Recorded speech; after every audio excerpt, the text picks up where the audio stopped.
Olá a todos vocês, olá a todas vocês. Essa é a Rádio Freud, mais um capítulo desse projeto que eu idealizei já há algum tempo e que estou conseguindo colocar em prática. Uma ideia inicial de levar a psicanálise para quem quer saber, essa invenção do Freud tão interessante e tão profunda, que faz a gente pensar. Então eu, com os meus botões, esses daqui, eu imaginei esse projeto e semanalmente a gente tem então um capítulo saindo disponível, enfim, na internet, e que eu sempre aconselho os interessados, quem estiver chegando agora, a assistir desde o primeiro, de maneira progressiva, de maneira linear, porque nesse primeiro momento eu me vejo forçado a trazer uma parte conceitual para que a gente possa ter condições, ter uma base para a gente poder refletir sobre a vida, sobre as pessoas, sobre o mundo, a partir de certos conceitos psicanalíticos, senão a gente acaba apenas repetindo, ou pior ainda, estereotipando, né, o que o Freud falava, vai vir uma coisa superficial, uma coisa vaga, uma coisa boba, e a psicanálise não é isso. A psicanálise é uma coisa muito profunda, muito interessante. Freud foi,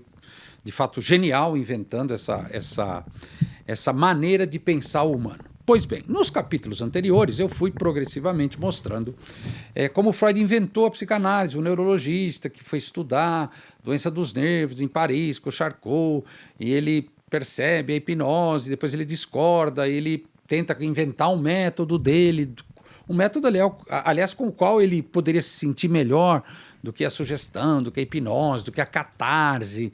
Ele dizia, não, a gente pode ter acesso ao que o sujeito tem na sua mente, no seu psiquismo, por outras vias. E o Freud parte, então, para uma aventura chamada psicanálise. E ele lança um livro, como eu disse anteriormente, em 1900, chamado Interpretação dos Sonhos, na qual essa obra, né, uma obra clássica do Freud, na qual ele aponta o sonho é a via régia para o inconsciente. Ou seja, o que ele chama de inconsciente, então, seria uma dimensão do nosso psiquismo que estaria presente, claro, junto ao consciente, naturalmente, mas naquele momento, Freud ainda imaginava inconsciente, pré-consciente, consciente, uma coisa vai de um lugar para o outro, mas isso não satisfazia o Freud, né? O Freud tinha uma coisa de pesquisador inquieto e principalmente de curiosidade que é perceptível naquilo que ele escrevia. É interessante, a gente vai acompanhando o Freud como, sei lá, como um aventureiro. É muito interessante como ele ia levantando hipóteses, confirmando ou não, desconfirmando, puxa, a clínica está me mostrando o contrário, então eu vou mudar a minha teoria. Eu acho que, aliás, isso é uma grande lição para todos nós, né? A experiência nos ensina muito. Eu sempre digo, a experiência ela é muito didática, nem sempre pedagógica, né? Pensando na pedagogia como uma ciência que pensa o ensino e a aprendizagem, aliás, muito importante, sem sombra de dúvida, mas a didática é uma parte da pedagogia, uma parte específica que diz dos meandros da aprendizagem, de como algo pode ser didático ou não. E aí eu aprendo com Freud, eu acho que quem está me ouvindo, quem está me assistindo, poderia aprender também. A experiência nos ensina, mas ela não pode ser engessada, ela tem que ser uma coisa fluida, uma coisa quase como um experimento científico, ou seja, a gente passar pela experiência, refletir, pensar, e depois, claro, por que não, estabelecer novas hipóteses, pensar novas coisas, se posicionar de outra forma. O Freud era basicamente um pesquisador quase que experimental nesse sentido. Freud era muito sério e, claro, evidentemente, nesse momento, 1900, que eu estou dizendo, muito conectado com a ciência da sua época, que era uma ciência que estava em plena ebulição no mundo, vários ângulos dessa ciência, variadas formas de pensar a produção de conhecimento estava em jogo. Freud, por exemplo, era muito influenciado pela química de então. E aí ele tentava, como neurologista, pensar, por exemplo, como que uma coisa se torna consciente, como que uma coisa se torna inconsciente, por que fica no pré-consciente. E também, ao lado disso, ele ainda apostava suas fichas no princípio do prazer e no princípio da realidade. Ele imaginava, poxa, as pessoas se movimentam pelo princípio do prazer e, claro, evidentemente, negando a realidade, porque a realidade, ela não nos agrada sempre. A realidade muitas vezes nos choca, a realidade muitas vezes nos interroga, muitas vezes nos põe em xeque, muitas vezes nos frustra. Aliás, isso é o que mais acontece. A realidade nos frustra. E como que você lida com a frustração, né? Então, o Freud dizia, poxa, será então que o sujeito só se move pelo princípio do prazer?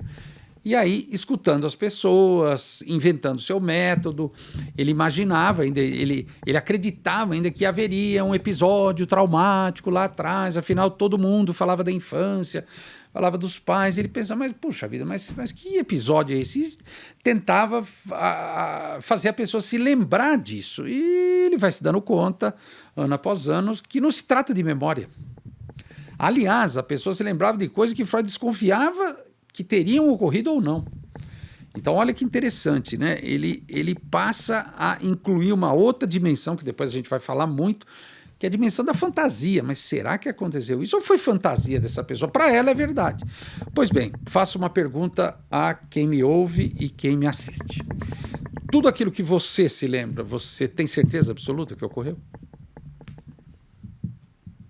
Os eventos que te marcaram, os episódios que, vou usar um termo do senso comum, te traumatizaram, você tem certeza absoluta que aconteceu? Você tem certeza absoluta que aconteceu do jeito que você conta? Você tem certeza absoluta que aconteceu do jeito que você sente dentro de você? E aí o Freud, partindo disso, ele muda um pouco o rumo e diz, bom, se a fantasia comprova na sessão de que aquilo aconteceu para aquela pessoa, então é verdade, a verdade daquela pessoa. Vou dar um exemplo prático, facílimo. Imagine um episódio da sua adolescência, por exemplo, um episódio festivo, foi uma festa, qualquer uma festa, e foi interessante para você, porque foi isso, foi aquilo, ou foi ruim por isso, por aquilo. Pergunte para mais pessoas que estavam na festa. Seus colegas, que hoje são adultos, provavelmente. Ou você lembra daquela festa, daquele episódio? Provavelmente eles vão falar de outra coisa. Ah, eu lembro, aconteceu tal coisa. E você, que coisa? Mas como assim? Claro, a memória não é coletiva nesse sentido. A memória é individual e, segundo Freud, seletiva, eu diria mais, traiçoeira.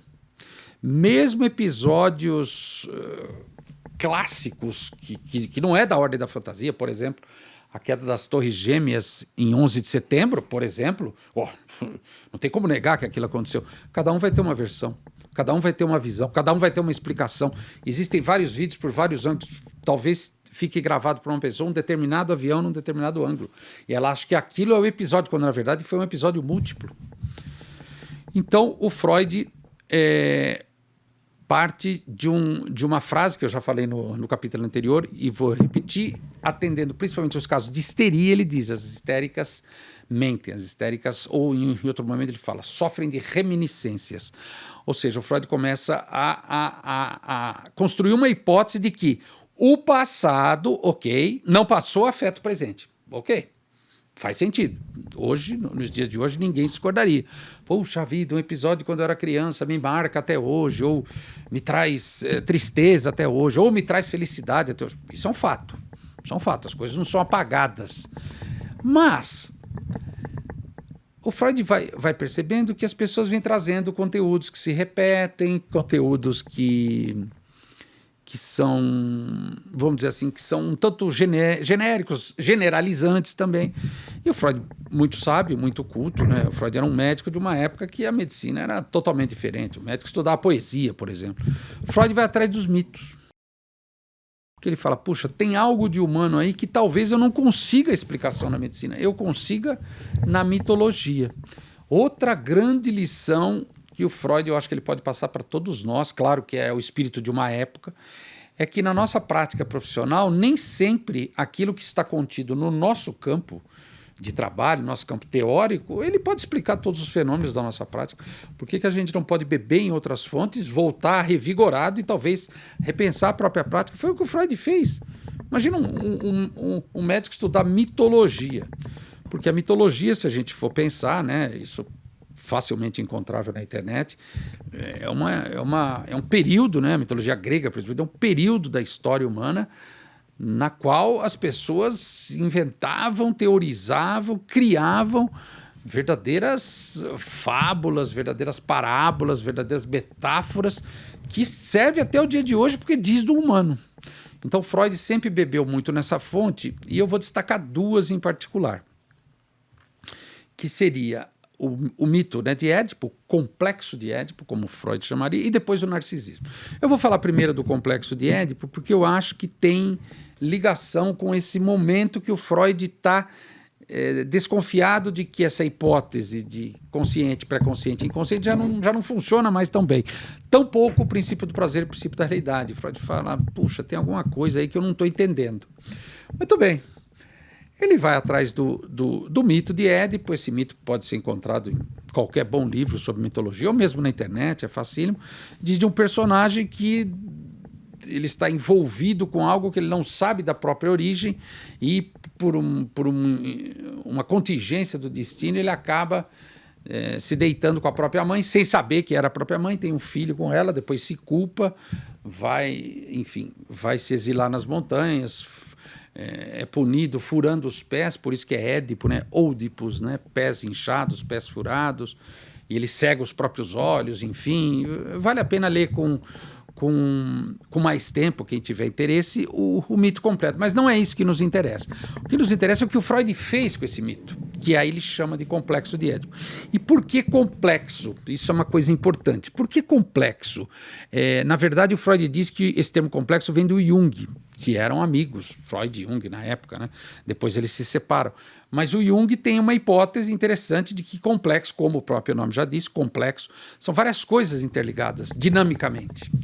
Então o Freud chama de complexo de Édipo. Bom, então o Édipo não é só uma coisa chapada como seria a gente ler o mito de Édipo e transportar para a condição humana. Não. Freud diz, tem algo na vida humana, especialmente num certo período, óbvio, que é muito conectado com o mito de Édipo. E aí ele chama, portanto, de complexo de Édipo, que, aliás, esse termo não é tão desconhecido das pessoas. As pessoas de vez em quando brincam. Complexo, esse menininho é um edipiano, é um edipinho. A gente faz brincadeiras com isso que tem um fundo de verdade. Então vamos lá. Essa é uma parte importante da teoria psicanalítica, porque sem ela a gente não consegue avançar. Do ponto de vista do Freud, um bebê nasce. Ok, o bebê nasce porque ele esteve num útero no qual foi fecundado óvulo e espermatozoide, um homem e uma mulher.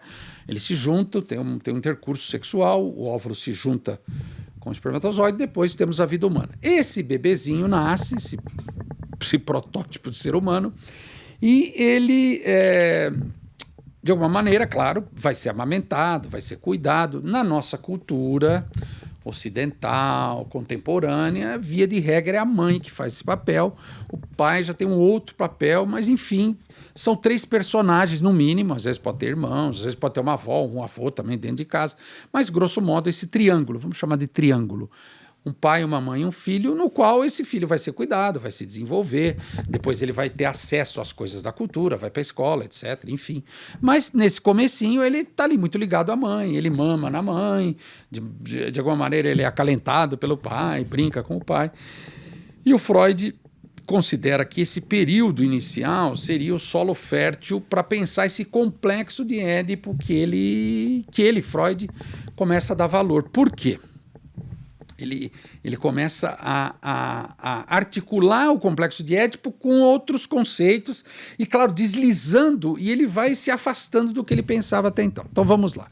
O bebezinho, claro, ele tem uma afeição pela mãe, a mãe cuida dele, etc. Ele sente que ele é especial para a mãe, ele mama, ele chora, a mãe vem, cuida dele, troca a fralda, aquelas coisas, né? E ele percebe que essa mãe, de alguma maneira, é muito especial para ele. Portanto, ele tem em direção a essa mãe, vamos dizer assim, dizendo bem simploriamente, um fluxo de energia, que nós chamamos de amor. Ou seja, eu amo a minha mãe é tudo para mim. Aliás, o bebezinho, ele depende da mãe. Se a mãe não cuidar dele, ele simplesmente vai morrer. Então, ele depende dessa mulher e, por sua vez, de alguma maneira, ele interpreta que é equivalente a esse amor, que ela o ama também incondicionalmente. Entretanto, essa mulher tem outros interesses, um deles seria o pai da criança, no caso, companheiro dela, marido, amante, não importa, namorado, noivo, não importa o pai da criança, e esse bebê se percebe em certos momentos excluído. Então, o pai e a mãe estão lá, por exemplo, no quarto, ele está excluído. Fala, mas o que eu estou fazendo aqui? Eu não sou tudo para minha mãe, ela não é tudo para mim. Por que precisa de algo além? Então, Freud chama esse momento mítico, esse momento prévio de todo mundo, como um romance familiar. Ele tem um texto muito interessante chamado Romances Familiares, no plural, no qual ele vai demonstrando como esse bebezinho vai aprendendo a amar, aprendendo a odiar, começa a sentir os ciúmes, começa a sentir a raiva, começa a sentir inveja, enfim, várias coisas. Então, Freud, nesse momento, ele diz, bom, então, peraí, isso é consciente para o bebezinho ou inconsciente? Porque o bebezinho sente tudo isso. Isso atravessa. Isso é, vamos dizer assim, é um afeto, ou afetos no plural, melhor ainda, são afetos poderosíssimos que estão dentro dele, que, óbvio, estão dentro de todos nós. Mas espera aí, isso é consciente ou inconsciente? Então o Freud diz, não, o bebezinho é puro inconsciente.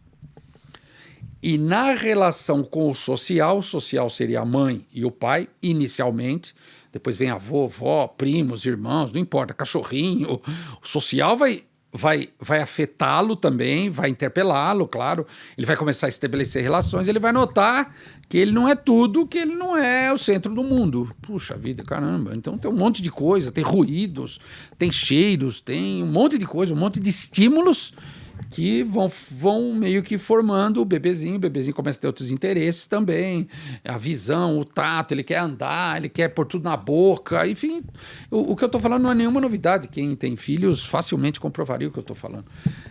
Mas o Freud tenta tomar isso como um protótipo no seguinte sentido: para que isso tudo se torne consciente e inconsciente, o bebê precisaria aprender, por favor, aspas, aprender a meio que dividir isso. Então aí a gente tem um primeiro conceito da psicanálise, que é a divisão subjetiva entre consciente e inconsciente.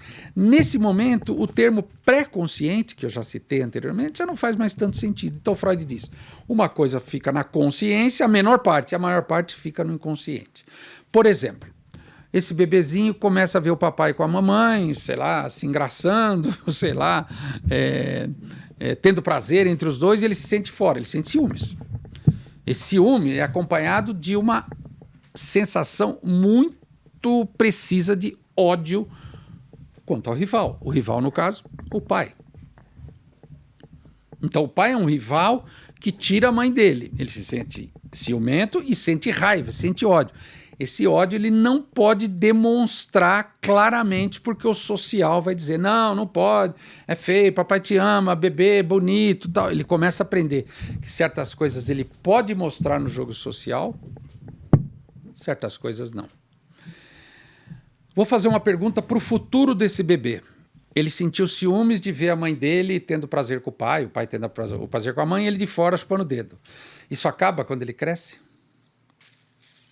Isso acaba quando ele se torna maduro? Meu Deus, virou um homem maduro de 30 anos? Não, nunca acaba. Sempre isso vai existir, que é essa sensação desconfortável, desprazerosa, claro, o ciúme, de se sentir excluído numa situação que você interpreta que os outros estão tendo prazer e você não.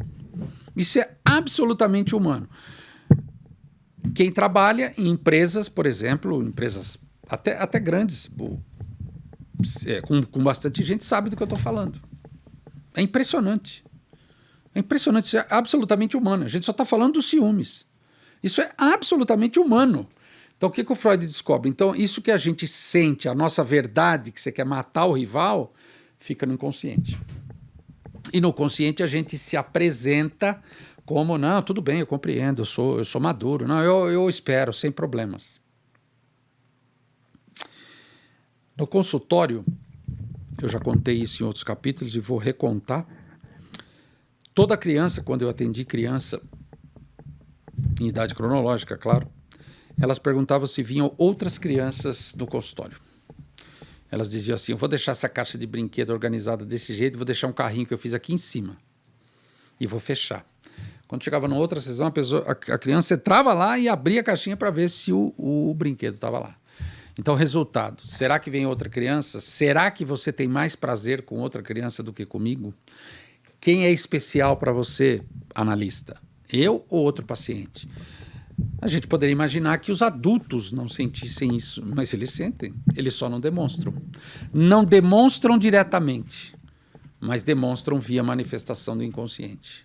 É muito comum. Sonhei com o analista e ele estava atendendo outra pessoa e ele não abria a porta para mim. Sonhei com o analista e ele dizia para mim ir embora que ele tem pacientes mais importantes do que eu. Isso é muito comum nos atos falhos. Chegar mais cedo para ver quem sai, chegar mais tarde para não ver quem sai, chegar para ver quem entra, ficar esperando na sala de espera para ver quem... Enfim, são inúmeros exemplos. Eu nem conseguiria listar a quantidade de exemplos que comprovam não o ciúme, mas essa dimensão do inconsciente. Então, dentro da gente tem uma dimensão chamada inconsciente que não fica parada. E aí o Freud avança na teoria, ele diz, o aparelho psíquico, consciente e inconsciente, ele é formado por instâncias psíquicas que se regem por 3 grandes parâmetros, vamos dizer assim. O econômico, o dinâmico e o topográfico ou topológico. Tem gente que fala topológico ou topográfico, mas é a mesma coisa. Vem de topos, de lugar. Então o lugar é consciente em cima, a barra do recalque no meio, que depois eu vou explicar, e o inconsciente. Então, o resultado ele é topológico, ele tem esses lugares, ele é dinâmico, porque ele não para, a coisa que está inconsciente pode subir para o consciente, e principalmente ele é econômico no seguinte sentido, como se o Freud estivesse falando, mais ou menos, que seria meio que a moeda do psiquismo, né? Seria o dinheiro do psiquismo. Então, e por isso que ele usa o termo econômico, óbvio, os elementos que às vezes estão presentes no inconsciente sobem para o consciente, por quê? É como se aquele ser humano investisse energia, investisse libido naquela ideia, naquele elemento, naquela coisa, naquele evento. Meu Deus, quando eu tinha 5 anos aconteceu tal coisa na minha família, a pessoa tem 50 e continua falando daquilo como se tivesse sido ontem. Isso é uma prova de que a energia libidinal está muito investida nisso. Freud chamava de catexia isso. Então, voltando ao Édipo. Então, essas experiências intensas de ciúmes, de exclusão, de amar e querer ser amado, isso é muito importante, essa dualidade, às vezes dicotomia, eu quero amar, eu quero ser amado, isso acompanha a gente a vida toda até a morte. Isso vem do Édipo.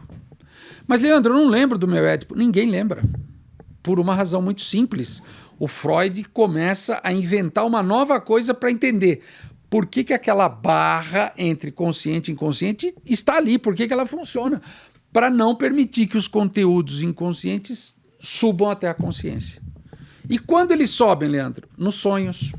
Quando você sonha à noite. Mas, Leandro, meu sonho é totalmente disfarçado, distorcido. Exatamente, para você não entender. Porque se você entender, de fato, você vai ter acesso à coisa bruta que aconteceu. Isso, às vezes, é insuportável. Então, olha que interessante. A memória, por ser seletiva, ela não é confiável. Claro, ela joga a nosso favor. A gente só lembra o que nos interessa, inclusive as coisas ruins. Porque a coisa ruim que eu lembro, eu encaixo numa lógica que diz, ninguém sofre como eu. Olha, meu Deus, não, olha o que fizeram comigo, eu sou um coitado. E a pessoa não esquece aquilo, não. Aliás, esse é um dos efeitos da análise. Quando uma boa análise acontece, quando uma análise de fato se desenrola, você não se lembra mais dessas coisas. Essas coisas de fato passam. Aí vira passado mesmo. Isso tudo que eu estou contando não é passado. É um passado presentificado nas relações. Então, quando Freud descobre essa coisa explosiva do complexo de Édipo, ele abandona essa coisa do princípio do prazer, do princípio da realidade. Logo depois ele vai ter um texto muito clássico que fala disso, que ele avança e ele também não fala mais de inconsciente, consciente e pré-consciente. Ele já traz essa segunda tópica, a gente chama isso de segunda tópica, que é o consciente e o inconsciente, a barra do recalque, e 3 novas coisas que eu vou trazer agora, brevemente, mais para frente falarei de novo, que é o ego, o id e o superego. Que, na verdade, em alemão não é bem assim. Não é ego, id e superego. Essa foi uma tradução para o inglês, para facilitar para os médicos, né, para tornar mais palatável para os médicos da Inglaterra, fundamentalmente. E a gente teve uma tradução do Freud aqui diretamente da edição inglesa, então isso acabou ficando na nossa cabeça, mas na verdade Freud nunca falou ego, id e superego, ele sempre falou eu, isso e supra-eu ou super-eu. Isso é muito importante. Qual a ligação disso com o complexo de Édipo? Voltando lá no bebezinho, o bebezinho, como todo mundo sabe, ele não sabe ainda que ele é o Paulo, sei lá, Paulinho. Ele tem o nome lá no cartório, Paulo. Ele não sabe que ele é o Paulo. Ele é nenê, nenê lindo, vai chorar. Aí ele tropeça, ele chora, meu Deus, o nenê chorou. O nenê, o bebê, bebezão. Depois de um dia, as pessoas começam a falar Paulo, Paulinho, isso vai se intensificando. Chega um dia que ele se vê no espelho e fala, epa, peraí, eu sou esse cara aí, mas que... Aí ele tropeça, aí um dia ele sabe que ele fala Paulinho caiu, até que um dia ele fala eu caí. Isso é uma questão de tempo apenas para o nenê. Então, olha que interessante. Eu é o ego.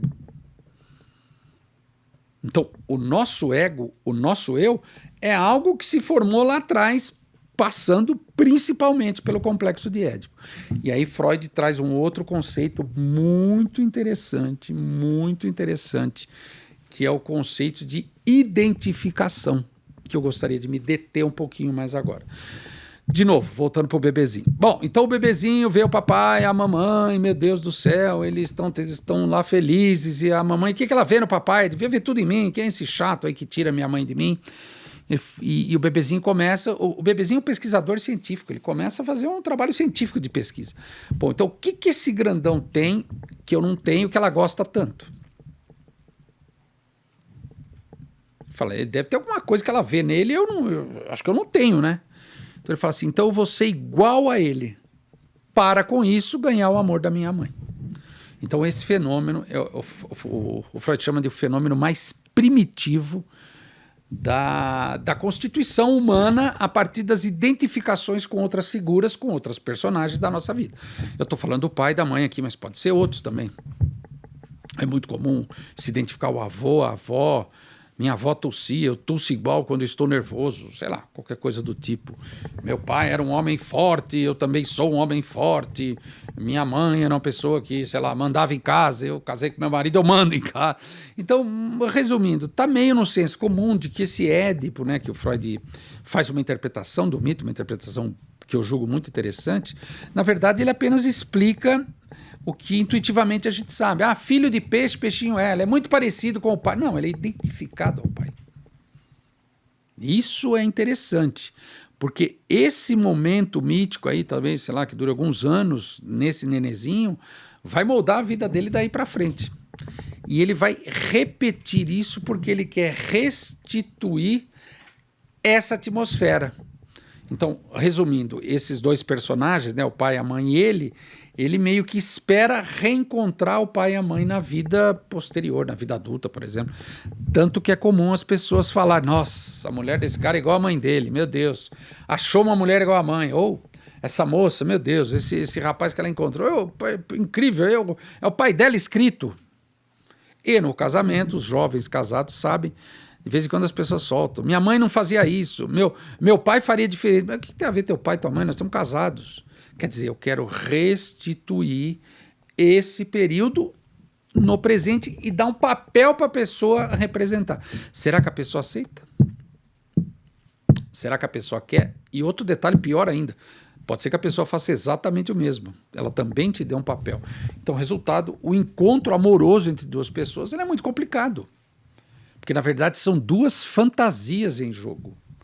São duas fantasias que tentam se adequar. Meu Deus, vamos fazer uma boa coisa aqui juntos. Não é dessa ordem. Porque tem histórias pregressas dos dois. O Freud até brincava que uma cama deveria ter pés de aço, porque deitam 6 pessoas na cama. O que o Freud quer dizer? Além daquele jovem e daquela jovem, tem os pais de ambos. Uma metáfora óbvia. Ou seja, muito do que acontece na nossa vida, eu diria, grande parte, está muito parametrado pelas nossas experiências infantis primitivas. E a gente repete isso sem se dar conta. Com o analista, então, nossa, isso é facílimo de comprovar. As pessoas até perguntam, Leandro, você atende criança? Eu sempre brinco, eu só atendo criança, não atendo nenhum adulto. Porque a nossa vida infantil, a gente chama em psicanálise de o infantil está muito presente dentro da gente. Eu falei alguns minutos atrás que a vida nos frustra, que a vida nos nos interroga, que a vida nos chacoalha, meu Deus, a gente responde com o infantil. Então, o Freud também, nessa época do complexo de Édipo, ele levanta uma hipótese interessante, que na língua portuguesa a gente vai pensar em outra coisa, mas é importante pensar freudianamente nesse sentido. Quando o nenezinho percebe que ele não é tudo para a mãe, ou eventualmente não é tudo para o pai, que a vida não é como ele imagina, que ele tem que esperar, que ele vai ser frustrado, etc., ele, de alguma maneira, ele compreende isso como algo muito pesaroso, muito dolorido. Freud dá um nome, castração, ou seja, você é castrado num objetivo, vamos chamar assim para facilitar o raciocínio, num objetivo muito infantil, claro, e também muito fantasioso, muito idealizado. Sou tudo para minha mãe, ela é tudo para mim, não temos que acontecer, não tem que acontecer outra coisa, não temos mais nada com o que nos preocupar, que é o que nos repetimos na paixão. Quando a gente se apaixona por alguém, aqueles 6 meses, não dura mais do que isso, é isso basicamente. Finalmente eu encontrei o amor da minha vida, agora eu vou ter aquilo que eu não tive lá atrás, que eu fui atrapalhado, agora resolveu. Naturalmente, isso não é verdade. Isso é uma ilusão.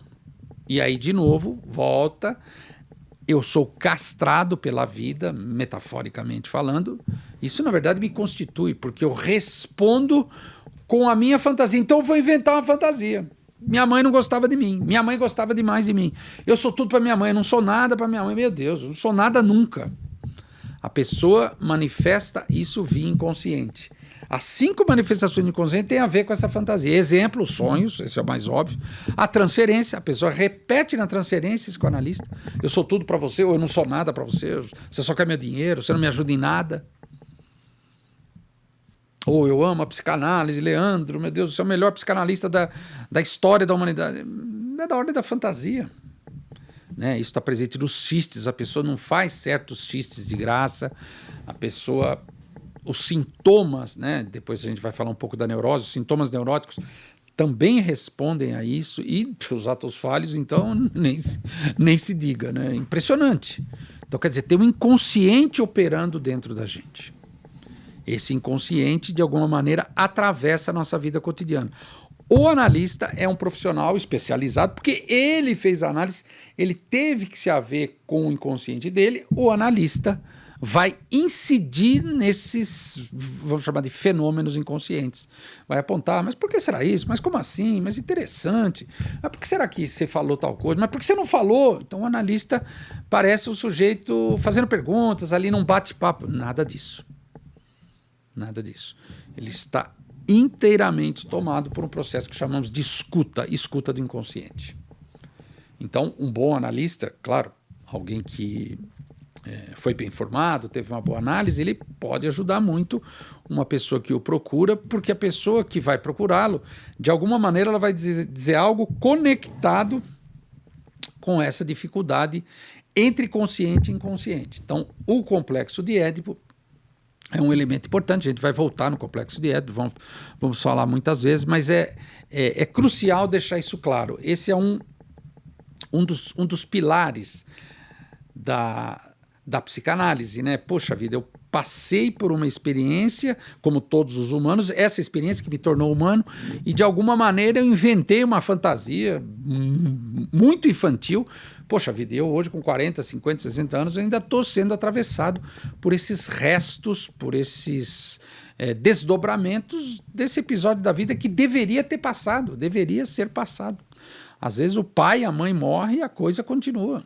É impressionante como isso se comprova clinicamente. Pois bem, voltando então às dificuldades do Freud, que eu acho importante ir precisando, ele se afasta então dessa coisa do consciente, do inconsciente, do pré-consciente, já entra com o ego e de superego, entra também com essa questão da castração, da fantasia, e aí ele passa a nomear certos elementos da clínica psicanalítica. Por exemplo, eu disse que é consciente em cima, a letra C, uma barra, e a letra I embaixo. Consciente, inconsciente, e essa barra. Ele chama de barra do recalque. Mais à frente a gente vai ver que tem a ver com o superego, mas por enquanto vamos ficar só na barra do recalque. O recalque ou a repressão também são 2 termos utilizados pelo Freud. Os dois têm algo em comum, que é impedir que os elementos do inconsciente cheguem no consciente. Então, quando a gente usa no senso comum, essa minha amiga ela é muito reprimida. Isso é frase de senso comum, na língua portuguesa é muito comum. O que significa? Por exemplo, sexualmente ela não dá vazão para o seu desejo, para a sua vontade, porque ela é muito reprimida. Então, a repressão opera de maneira incisiva nela. Ela tem um excesso de repressão. Meu Deus, essa mulher é muito travada, ou esse meu amigo é muito travado. Tem um fundo de verdade nessa lógica de raciocínio. Sim, basicamente é isso. Ou seja, se essa barra do recalque é muito forte, a pessoa não tem acesso a essa dimensão inconsciente que, na verdade, começou muito lá atrás e ela não é bem aceita moralmente. E aí, nem juridicamente também, nem religiosamente, nem pela moral, pelos bons costumes, nada disso. Ela é, meu Deus, lá no seu inconsciente você é o quê? Você é um assassino, por exemplo. Você quer eliminar um rival, você é uma pessoa intolerante, você é uma pessoa invejosa, você quer que tudo aquilo que o outro tenha se destrua, vire pó. Isso são fenômenos inconscientes absolutamente humanos, são afetos. Afetos que, coincidentemente, a Igreja Católica, por exemplo, transformou em pecados. Para a psicanálise, não. Está tudo dentro da gente. E isso sai para fora. Sai para fora e nós queremos reprimir. Então ninguém vai fazer análise para saber disso. A gente vai fazer análise para tentar se livrar disso. A questão não adianta você querer se livrar. Então Freud percebe que o que é recalcado retorna. Então ele chama de retorno do recalcado. Então aquela frase comum também na língua portuguesa, eu não quero mexer com isso, vou jogar debaixo do tapete. Péssima ideia. Você vai tropeçar no tapete. O analista nunca vai concordar. Não quero falar disso. O analista vai falar, por que não?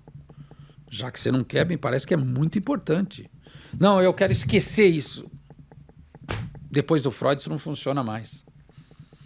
Então, o Freud chama o tratamento analítico de uma coisa... muito legal essa frase. Um amor à verdade. A com crase. Amor à verdade. Qual verdade, Leandro? A sua. A sua. Então, quando um paciente comete um ato falho na frente do analista, o analista nunca deixa isso passar batido. Você falou tal coisa? Não falei nada. Não, sério, Leandro, não falei. O analista marca, sim, você falou. E isso que você falou, um ato falho, no caso, muda toda a lógica do enunciado. Entra uma outra enunciação a partir desse ato falho. Você fala, meu Deus, será que é isso que eu acho? Será que é isso que eu penso? Vamos pensar nisso, vamos investigar isso. Então, o analista ele seria, grosso modo, não é só isso, mas grosso modo o sujeito que fornece condições para que o inconsciente chegue no consciente. Que a pessoa se aproprie desse inconsciente que é infantil, que é imaturo, que é amoral ou imoral, tanto faz. Por vezes não coincide com as coisas da sociedade. Então, resultado... Lá dentro da gente, dentro do nosso consciente, pulsa uma coisa chamada desejo. Por isso que o Freud diz que a interpretação dos sonhos é a via régia do desejo, ou seja, a maneira principal para a gente saber do nosso desejo, que obviamente, agora vocês estão percebendo, vem disfarçado para que você não entenda. Por isso que é uma luta, meu Deus, eu sonhei com tal coisa, mas não é possível. E o analista vai perguntando, mas por que será que você sonhou com isso? O que isso te evoca? Mas, de novo, você já teve um sonho parecido com isso, lembra? Um tempo atrás, esse elemento volta no sonho. Caramba, por que será que se repete? Então, o analista ele não pode trabalhar junto com o paciente para reprimir, ele é o contrário. O paciente tem que fazer um exercício toda semana para desinvestir da repressão. Por isso que a análise demora. Mas por que a análise demora tanto? Porque a gente não quer saber das coisas. A gente fala que quer, mas mentira. A gente quer ficar... Tem jeito aí de não mexer nisso. O Freud até brincava. Mesmo o homem mais forte do mundo, se ele fecundar uma mulher, ele vai fecundar o bebê inteiro. Não só uma perna, um braço, um tronco. Não tem como, a gente tem que mexer com tudo. É preciso ter coragem para fazer análise. E aí, o Freud, nesse momento, principalmente desse retorno do recalcado, ele considera que há, então, uma resistência. Então, nesse sentido, o ego pode também resistir a saber dessas coisas. Tem uma historinha que eu conto, vou contar agora, que é muito legal. Esse é um belo exemplo. Esse é um belo exemplo de resistência. O sujeito vai num centro de umbanda e lá tem o caboclo, entidade que abaixa lá e fala o que vai acontecer e fala coisas boas para as pessoas, né? Então, o resultado, ele fica na fila lá com o caboclo. Quando ele chega, o caboclo fala assim: filho, você está carregado de inveja. Você está carregado de inveja. Você precisa chegar em casa e tomar um banho de sal grosso aí, porque você está carregado de inveja. Ah, tá bom, caboclo. Boa sorte. Ele chega em casa e fala para a esposa: meu Deus, eu fui na Umbanda lá. Eu sabia. Estou carregado de inveja, eu sabia. Eu ando com aquele adesivo no carro, a inveja é uma merda. Eu tenho a planta comigo, ninguém pode. Mas não adianta, eu sou muito invejado. Eu estou carregado de inveja. Aí ele vai lá, toma um banho de sal grosso lá no banheiro. E a esposa fala: que isso te ajude. Ele falou: mas é difícil. Mas não foi isso que o caboclo falou. O caboclo falou que ele está carregado de inveja, muito carregado de inveja. Só que o caboclo não podia falar: você está carregado de inveja, da sua inveja. Você é um invejoso. Se o caboclo falar isso, o centro espírita, o centro de Umbanda, aliás, ele esvazia. Não vai mais ninguém. Porque quando a gente vai num determinado lugar pedir para alguém algo, me diga algo, a gente já está esperando que seja algo que nos interesse, que comprove o que a gente pensa de si mesmo, o que a gente acha, que comprove o nosso ego. Mas o ego, a partir do que eu expliquei para vocês aí nos últimos minutos, ele é uma coleção de identificações, ele é um precipitado, né? Esse é um termo que eu gosto, um termo de um cara chamado Jacques Lacan.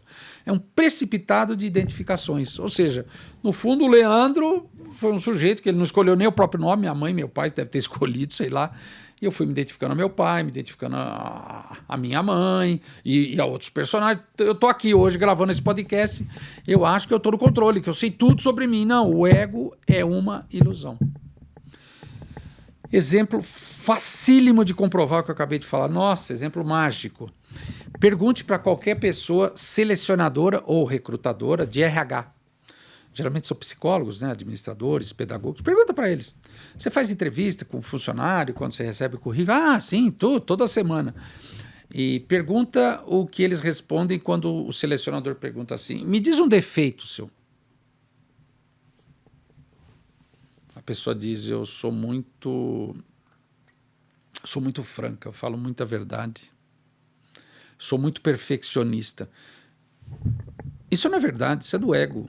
Eu queria ver se o entrevistador perguntasse: me diz como é que você reage quando você sente inveja, que você fica torcendo para a coisa do outro quebrar. Você chega a agir para quebrar a coisa do outro, ou você fica só na expectativa, torcendo e dá risada por dentro quando isso acontece? Me conta um episódio. A pessoa fala: não sou invejoso. Imagina. Todo mundo é invejoso, menos eu. Você tá louca? Isso aqui não faz parte de uma entrevista de emprego. O que você quer saber? Então, o inconsciente, ele não se adapta às condições sociais. O laço social precisa excluir o inconsciente. Então, dentro do nosso inconsciente, como a gente tem essa mistura de afetos que muitas vezes levam à agressividade, levam à violência, levam à destruição, por que não? Inveja é destruição, não existe inveja branca. Ah, eu admiro. Não, admiração não é. E cobiça não é inveja. Eu quero ter o que o outro tem. Não, isso é cobiça. Inveja, eu não quero o que o outro tenha. Eu quero destruir o do outro. Isso é pura agressividade. Então, o resultado, o Freud começa a pensar textos sociais, começa a pensar a sociedade, como ela nos reprime. E é necessário alguma dose de repressão, senão a gente se mataria. Só comprovar numa creche com criancinhas pequenas, 2, 3 anos, como elas se mordem. A mordida é pura agressividade. Aí vem o professor: não pode morder, é feio, é errado, sei lá porque você fez isso, vai pro canto. Não importa. É o papel do professor. Então o professor faz parte de uma instituição que tende a inserir o não dentro do nosso consciente, no qual ele não existe. No inconsciente não existe não, só existe sim. Tudo pode, tudo deve. E aí, resultado, além do ego e além do id, o Freud entende que o social enxerta no nosso psiquismo o não, aquilo que não pode, aquilo que é feio, aquilo que é errado, aquilo que é moralmente condenável ou juridicamente questionável também, porque não? A gente não pode fazer um crime. Então, esse nosso id, isso, eu gosto muito desse termo, isso. A gente fala, eu não pensei nisso, mas isso é terrível. Meu Deus, isso é espetacular. Nossa, isso é horroroso. Isso é que é, na verdade, o que nós somos. Nós somos, dentro da gente, não muito diferente de um animal bravo. Um animal que não tem conversa, que às vezes ataca, que às vezes se defende também, por que não? É uma coisa, de fato, semi-humana. Né? Tem algumas pessoas que chamam o inconsciente de o estranho, né? O Freud tem um texto, né? Esse estranho, a gente não se reconhece nisso. Meu Deus, eu falei isso, eu pensei isso. Pensou. Não é possível, eu não lembro. Claro que não lembra. Você não pode lembrar.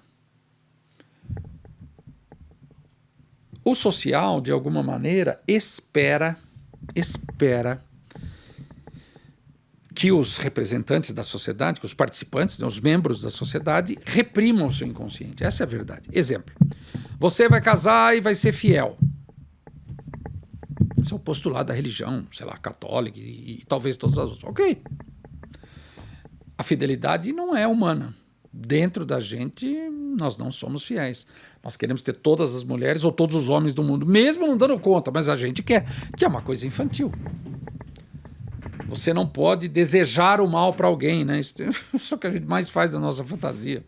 O Freud até brincava, para que precisa ter um mandamento não matarás? O ser humano é tão bonzinho, o ser humano pode matar, sim, sem dúvida. Basta ver na história quantos exemplos nós temos na mídia, pessoas cometem crimes horríveis e a pessoa às vezes se dá conta, meu Deus, o que eu fiz, o que estava dentro de mim, no que eu me transformei. Na verdade não se transformou em nada, está dentro de você, é o inconsciente. Então olha que interessante, nesse sentido a psicanálise se diferencia um pouco da psicoterapia, porque a psicoterapia, claro, também incide sobre esses fenômenos da divisão, desconsiderando essa divisão, como se fosse meramente comportamento, basta você se conscientizar, eu vou te treinar, vou te condicionar para você mudar esse comportamento. Para a psicanálise, a gente tem outra hipótese, de que essa divisão, evidentemente, atravessa o nosso cotidiano, o sujeito vai poder falar dela na análise, semana após semana, 1, 2, 3 vezes, não importa. Ele vai se dando conta de como ele funciona, ele vai se dando conta dessa fantasia, ele vai se tornando mais responsável com a fantasia, ele para de se culpar. Depois eu vou falar muito da culpa, que é algo extremamente importante. É muito raro alguém chegar no consultório de psicanálise sem culpa, é impressionante. Então, para a psicanálise, o sujeito vai pensando, vai matutando, ele vai elaborando. Vai se dando conta que é uma coisa nonsense, que não faz sentido. Quando a coisa chega na consciência, de alguma maneira, a possibilidade é maior dele parar de repetir essas coisas que se repetem na vida dele e ele não se dá conta. Aliás, essa é uma boa pergunta. Por que certas coisas se repetem na nossa vida, nos abalroam? Pô, mas de novo isso, mas por que será? Precisamos pensar. Tem um método para você tratar disso. Tratamento, não o tratamento médico, por exemplo, como a gente diz, né, de remissão do sintoma. Fui no médico, descobri o que eu tinha, tomei o remédio, voltei lá no retorno, tá ótimo, não está sentindo mais nada, pode ir embora para casa, o sintoma acabou. A gente não pensa assim. Para a gente, o sintoma é um enigma de uma coisa maior, de um conflito maior da divisão psíquica e que você possa tratar disso não para se livrar, mas para dar um tratamento, ou seja, se debruçar sobre isso. Por exemplo, eu tenho uma peça de ouro da minha avó, meu Deus do céu, ela está toda preta, preciso levar no ourives para ele tratar dessa peça, fazer um tratamento, ele vai desmontar, vai jogar produtos químicos, etc., vai polir, vai te devolver a peça perfeita. Você fala, nossa, que coisa interessante, né? Então a cura em psicanálise, que é correlata ao tratamento, ela é diferente também da cura da medicina. É uma outra coisa, uma outra ordem. A palavra é o ponto central, a relação com o analista é uma coisa fundamental. Por exemplo, você vai num hospital, se o médico não estiver lá, o outro médico pega o prontuário, fica tentando entender, te faz umas perguntas e indica um remédio.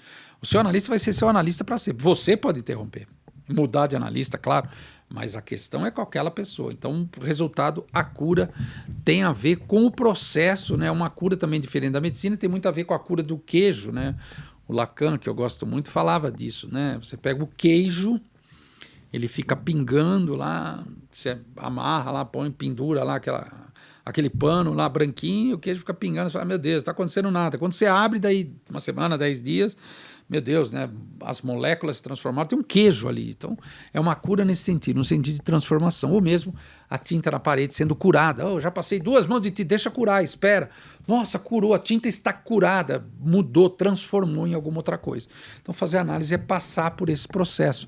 Então, tratar dessas coisas que hoje, agora, a partir desse capítulo, ficam mais claras, desses subprodutos da divisão, a gente trata na psicanálise. Por que a gente trata na psicanálise? Porque o Freud inventa um método que, de fato, ele se comprova clinicamente. Não adianta. Quem faz análise sabe disso. Não é bom, não é gostoso, não é fácil. Não adianta falar que estou louco para ir para minha análise hoje que é fácil. Não. Você resiste, eu tenho nada para falar. Meu Deus, o que eu estou fazendo aqui? Podia gastar esse dinheiro de outra forma. Todo mundo fala isso. Porque, de fato, você tem que passar por um período difícil na análise, que é se apropriar de um eu que não é o eu que você pensa que você é. No seu id, no seu inconsciente, é totalmente diferente. Saber disso, no fundo, ajuda. Leandro, dói, mas ajuda. Deixa a vida mais leve, por incrível que pareça. É daí que a gente fala, nossa, quem faz análise é diferente de quem não faz.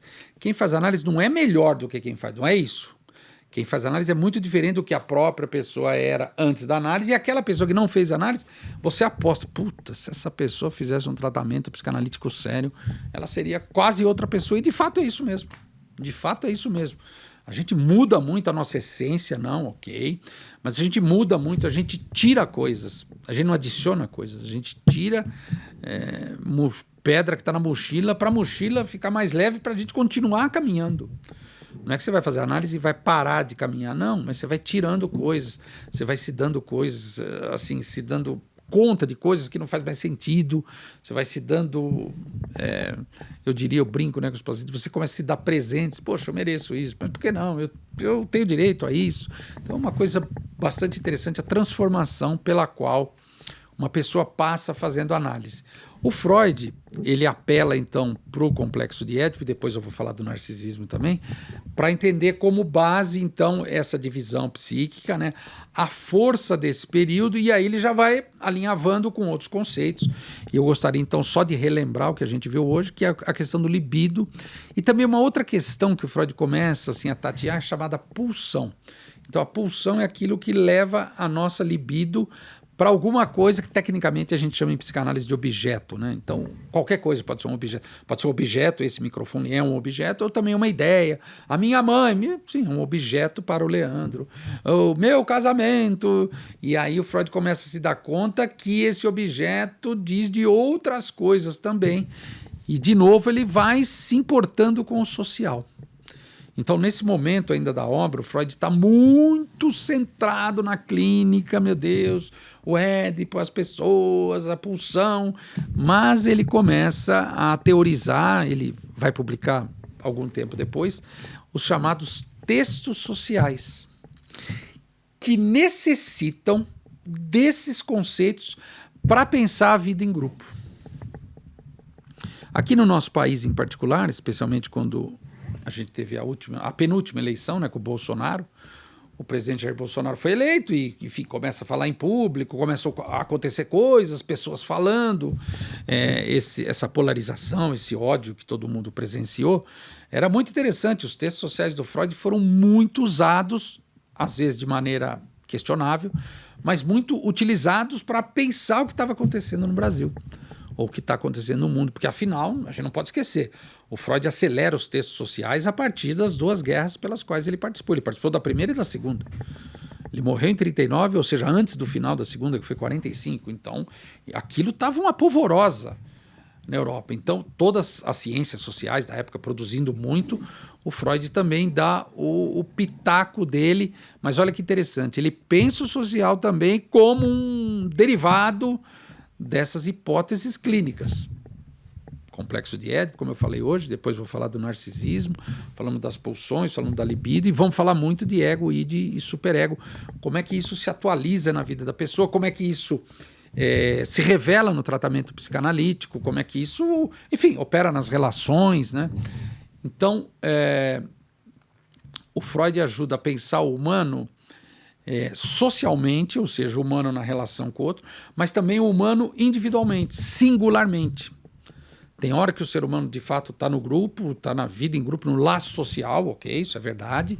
Ele pode, inclusive, se alienar, pode até sumir como ego, o que é verdade também. Mas, em psicanálise, a gente pensa o ser humano individualmente, singularmente.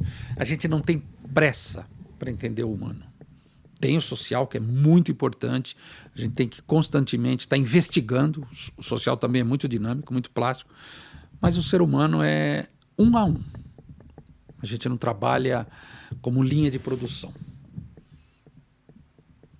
Isso é uma questão ética. Essa é a Rádio Freud, eu sou Leandro dos Santos.